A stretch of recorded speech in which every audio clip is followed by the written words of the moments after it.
Good morning, fourth grade. Happy Monday. I hope you guys had a great weekend.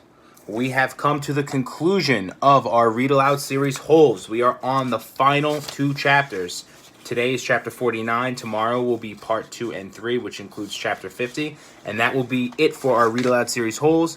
And I will have something special for you guys, an amazing book. I'll tell you guys in a couple days when we post it. So, let's get to it. There never used to be yellow spider lizards in the town of Green Lake. They didn't come to the area until after the lake dried up, but the townsfolk had heard about the red-eyed monsters living in the desert hills. One afternoon, Sam the Onion Man and his donkey, Mary Lou, were returning to his boat, which was anchored just a little offshore. It was late November, and the peach trees had lost most of their leaves. "Sam," someone called. He turned around to see 3 men running after him, waving their hats. He waited. "Afternoon, Walter, Bo, Jesse," he greeted them as they walked up, catching their breath. "Glad we caught you," said Bo. "We're going rattlesnake hunting this morning. We want to get some of your lizard juice," said Walter. "I ain't scared of no rattlesnake," said Jesse, "but I don't want to come across one of those red-eyed monsters. I seen one once, and that was enough. I knew about the red eyes, of course. I hadn't heard about the big black teeth." "It's the white tongues that get me," said Bo. Sam gave each man 2 bottles of pure onion juice. He told them to drink 1 bottle before going to bed that night, then half a bottle in the morning, then half a bottle around lunchtime. "You sure this stuff works?" asked Walter. "I'll tell you what," said Sam. "If it doesn't, you could come back next week and I'll give you your money back."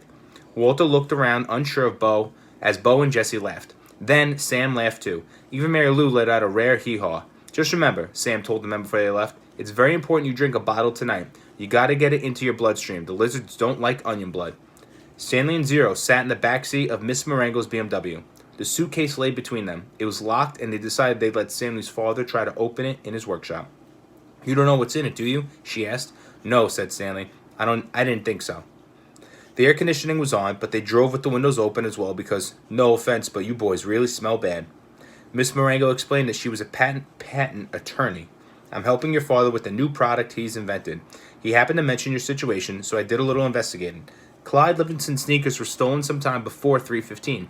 I found a young man, Derek Dunn, who said that at 3:20 you were in the bathroom fishing your notebook out of the toilet. 2 girls remember seeing you come out of the boys' restroom carrying a wet notebook." Stanley felt his ears redden. Even after everything he'd been through, the memory still caused him to feel shame. "So you couldn't have stolen them." "He didn't, I did," said Zero. "You did what?" "I stole the sneakers." The lawyer actually turned around while driving and looked at him. "I didn't hear that," she said, "and I advise you to make sure I don't hear it again." "What did my father invent?" Stanley asked. "Did he find a way to recycle sneakers?" "No, he's still working on that. But he invented a product that eliminates foot odor. Here, I've got a sample in my briefcase. I wish I had more. You 2 could bathe in it." She opened her briefcase with one hand and passed a small bottle back to Stanley. It had a fresh and somewhat spicy smell. He handed it to Zero. "What's it called?" Stanley asked. "We haven't come up with a name yet," said Miss Marengo. "It smells familiar," said Zero. "Peaches, right?" asked Miss Marengo. "That's what everyone says." A short while later, both boys fell asleep. Behind them, the sky had turned dark, and for the first time in over 100 years, a drop of rain fell into the empty lake. So, Stanley and Zero are on their way home.